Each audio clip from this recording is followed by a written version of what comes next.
o tempo, a escuta, a clareza, o acompanhamento, isso na realidade é aquilo que define um cuidado premium. E infelizmente hoje em dia, no Sistema Nacional de Saúde e nas consultas médicas no geral, isso não acontece. É tudo corrido e não há tempo para verdadeiramente compreender as pessoas. Havia coisas que eu até ficava um bocado chocada na realidade havia pacientes que tinham feito, sei lá, cirurgias ou isso, e eles nem sequer sabiam o que é que tinham feito. Isso para mim, tudo bem que nem toda a gente tem a mesma capacidade de compreender, mas quer dizer, nem sequer houve tempo suficiente para explicar à pessoa o que é que verdadeiramente ela fez. Quer dizer, só revela mesmo a falta de tempo e de atenção um pouquinho nas consultas. E eu nunca me identifiquei com isso, então eu sempre procurei, efetivamente, mesmo quando ainda estava no hospital,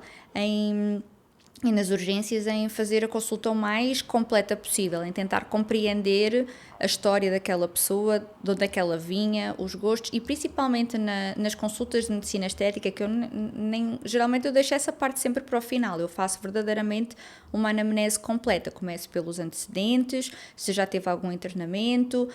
às vezes descubro doenças que a pessoa acha que não tem doenças, mas depois através do internamento ou das cirurgias ou de medicação que está a fazer, eu acabo por descobrir isso. E então efetivamente, eu quero conhecer a pessoa que está à minha frente, o que é que ela já passou, mesmo que não tenha nada a ver com a consulta, mesmo que não interfira rigorosamente nada, isto acontece várias vezes, não interfere rigorosamente nada com o motivo e com a preocupação da pele que atrás à consulta. Mas, para mim, Inês, faz todo o sentido eu compreender quem é a pessoa que esteja à minha frente, porque às vezes eu consigo identificar coisas que essa pessoa não tem a capacidade ou nem sequer pensou sobre isso, e que são coisas que são importantes e que até podem influenciar na sua queixa atual. Então, para mim, ver o paciente como um todo é fundamental. E, obviamente, que isso se reflete em tempo, não é? Eu preciso de tempo para efetivamente, e disposição para efetivamente ter essa intenção de querer conhecer a pessoa que está à minha frente, todas as coisas que ela já passou, as queixas atuais, mas ouvir, às vezes nem toda a gente consegue explicar ao certo quais são as queixas e nós precisamos de ter um bocadinho ali daquela emoção e daquela sensibilidade para tentar ouvir além daquilo que a pessoa nos está a dizer e compreender verdadeiramente o que é que ela quer, qual é que é a intenção, para, entretanto, nós conseguirmos entregar o melhor tratamento possível. E na realidade, enfim, as minhas consultas eu deixo sempre com bastante mais tempo, de 1 hora e meia, geralmente, se for necessário um pouquinho mais, um pouquinho menos, também depende da pessoa, mas realmente eu vejo que esse é o tempo necessário para eu cobrir todos os antecedentes e a história da pessoa, perceber o que é que ela já fez ou não fez, perceber quais é que são os medos e as inseguranças, perceber quais é que são os tratamentos que ela está mais à vontade ou não e explicar tudo, explicar o porque é que eu aconselho um determinado tratamento, porque é que eu desaconselho outro, porque é que eu acho que aquele tratamento é mais adequado à queixa dessa pessoa, e tem uma máxima que eu utilizo sempre muito, que é o custo-benefício, ou seja, tem que ser algum tipo de tratamento que efetivamente dê o melhor resultado e seja o mais eficaz para aquela pessoa. O meu público maioritário são mulheres, e maioritariamente mulheres 30 a 35 mais, até ali mais ou menos talvez 55, 60. Eu vejo que muitas das pessoas são vistas de forma compartimentalizada, e já mesmo no hospital eu também via isso, ou seja, vai ao médico do coração e é tratado para o coração, vai ao médico do cérebro e é tratado para o cérebro, vai ao médico dos pulmões e é tratado para os pulmões, e muitas das vezes estão a tomar coisas em duplicado e triplicado porque não houve uma integração de todos os sistemas, e portanto aquilo que eu mais vejo é exatamente a falta dessa integração. E então daí acabou até por nascer o nosso próprio conceito da abordagem holística à beleza, porque na realidade nós temos que não é só olhar para a pele e para o envelhecimento e fazer um cuidado por fora, mas nós temos que efetivamente tratar por dentro, senão não faz sentido nenhum. A pele é um órgão, portanto manifesta tudo e demonstra tudo aquilo que também está a acontecer no nosso interior, não é? E portanto todas as alterações hormonais, metabólicas, toda a parte da nutrição, atividade física, sono, etc., de alguma forma se vai manifestar exteriormente na pele, no cabelo e etc. E portanto não faz sentido nenhum eu estar a tratar as coisas de forma vazia, só por fora, não é? Quando efetivamente, ou sem fazer um acompanhamento e um reset vá por dentro e fazer o organismo por dentro funcionar bem, porque se eu conseguir fazer o organismo por dentro funcionar bem, não é? Se eu equilibrar toda a parte hormonal, toda a parte metabólica, toda a parte da nutrição e etc., automaticamente por fora e na pele isso vai se refletir. Então não faz sentido, na minha opinião, não faz sentido tratar as coisas de forma separada. E o conceito acabou por vir um pouquinho daí. É exatamente essa integração dos cuidados. Na prática, a integração acontece maioritariamente durante a primeira consulta, ou seja, quem vem à minha consulta, eu faço, lá está, aquela avaliação completa, como eu já expliquei, onde eu vou percorrendo um pouquinho todos os sistemas. E, portanto, se do ponto de vista da nutrição alguém teve uma perda grande de peso, por exemplo, ou teve um aumento de peso ou de volume abdominal, ou se entretanto tem alguma alteração do ponto de vista ginecológico, faço questão de tentar perguntar se ainda menstrua, se não menstrua, se tem alguns sintomas ainda aí meio de perimenopausa, se são ciclos regulares ou não, se têm alguma queixa. Então eu tento, através dessa minha abordagem e da história clínica, da anamnese, de tentar tirar aqui alguma informação que me possa dar uma pista sobre algo que não está bem, ofereço informação à pessoa, pergunto se ela já é acompanhada, se já está a fazer alguma coisa, se a pessoa já estiver a ser acompanhada e se já estiver no caminho positivo, excelente. Se entretanto eu vir que eu de alguma forma consigo contribuir, acabo por fazer uma sugestão de, pronto, tenho outros profissionais a trabalhar comigo de quem eu confio e portanto acabo por fazer um pouquinho essa informação e essa sugestão de um eventual acompanhamento, pois a pessoa, pronto, toma a decisão que acha mais conveniente. A maioria dessas mulheres estão ou a entrar na menopausa ou estão na perimenopausa. Há um conceito que as pessoas ainda também não é tão falado assim, é que a perimenopausa começa cerca de 10 anos antes da menopausa e, portanto, falar só em menopausa até é um pouco redundante. A menopausa é um dia na vida da mulher, na verdade. Portanto, aquilo que realmente importa é o período antes de entrar na menopausa. E esse período antes de entrar na menopausa é cerca de 10 anos, onde o corpo da mulher se vai pouco a pouco desabituando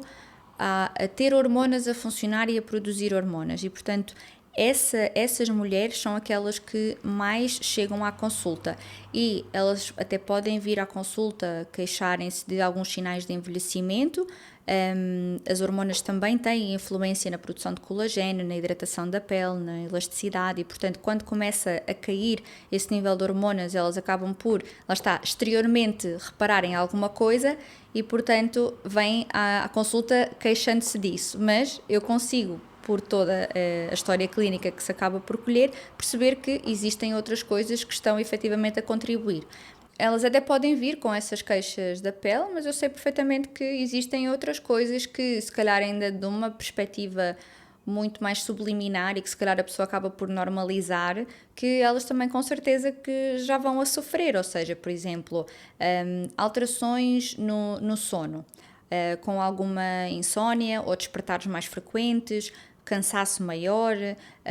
lá está, aumento do volume abdominal por questões de desbiose, alterações na digestão. Isto são coisas muito subliminares em que a maioria das pessoas até acaba por normalizar e já acham que é normal e quase toda a gente acaba por ter alguma disfunção. Agora, essa disfunção, como algumas outras pessoas também falam, agora está na moda a menopausa, agora tudo é as hormonas e tudo é a menopausa. Também não é assim. Há de ter sim alguma contribuição, mas existem outras causas para isto. Portanto, nem toda a gente é igual. E daí é importante efetivamente haver alguém com tempo, com vontade de escutar, com vontade de compreender, com vontade de personalizar e com conhecimento, obviamente, para conseguir fazer a destrinça entre o que é uma pessoa que efetivamente pode estar com algum déficit hormonal e com algumas alterações devido a isso, e quem é que é uma pessoa que está com algumas outras alterações, que podem ser alterações de glicémia, do metabolismo de insulina, etc. Ou seja, há muita coisa e realmente quem faz a avaliação e o conhecimento e o médico que está a ouvir e que verdadeiramente quer compreender e não só seguir aqui uma moda e fazer chapa 5 para toda a gente é fundamental. E eu acho que efetivamente nós conseguimos criar aqui um ecossistema de especialidades e uma integração e olhar para o paciente de uma forma mesmo integrada, e eu acho que é realmente uma mais-valia desse ponto de vista. Além disso, temos também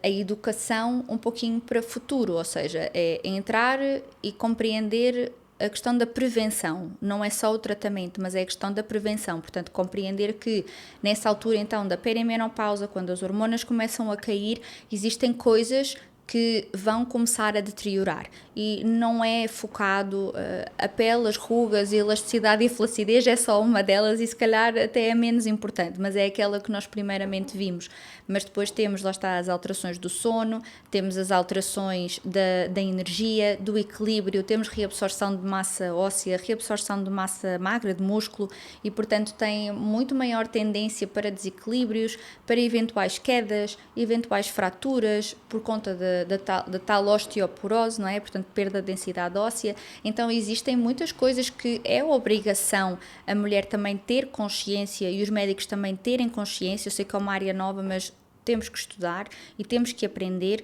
e, portanto, dar algum conhecimento às pessoas para saberem que é importante fazer um determinado tipo de alimentação, é importante fazer um determinado tipo de atividade física, é importante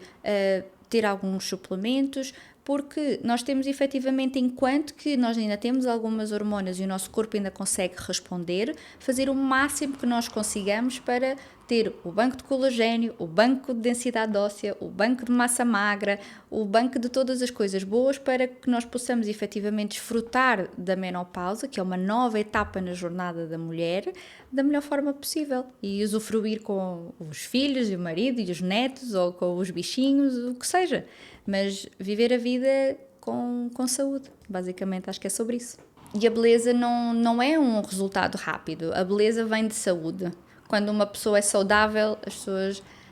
têm maior beleza e geralmente a beleza vem dessa transmissão de saúde. Mas não é um trabalho rápido. Se é para um trabalho rápido, a pessoa vai fazer uma cirurgia, está tudo certo, mas não é sobre isso. É de um trabalho continuado, um cuidado que seja sustentável, aliar práticas e hábitos e rotinas boas de se fazer em casa, com alguma orientação e outros cuidados que dê para ser feito com o médico ou em gabinete e, portanto, aliar as duas coisas e perceber que não há milagres, não há resultados rápidos, é tudo uma construção que tem que ser, para resultados naturais, tem que ser silenciosa, tem que ser um acompanhamento sustentado ao longo do tempo e tem que haver esse acompanhamento contínuo e é isso, não há milagres, há trabalho e compromisso. Na verdade, o luxo tem a ver com a qualidade do atendimento e de tu fazeres a pessoa sentir-se especial e daí a exclusividade. E, portanto, desse ponto de vista, eu acho que sim que nós temos um atendimento de luxo, porque cada pessoa é vista como uma só, nós perdemos tempo a falar com a pessoa na consulta, dedicamos tempo. Se a pessoa tiver alguma dúvida, temos as meninas da recepção e da administração que dão prontamente resposta. Se for necessário, eu falo com elas também, já liguei, já falei por mensagem com os pacientes. Se for necessário eles vêm cá quando quiserem, tentamos sempre aliar quando têm dúvidas. Portanto, desse ponto de vista, se tempo é luxo, e eu acredito que seja, eu acho que nós oferecemos efetivamente um serviço de luxo, com certeza.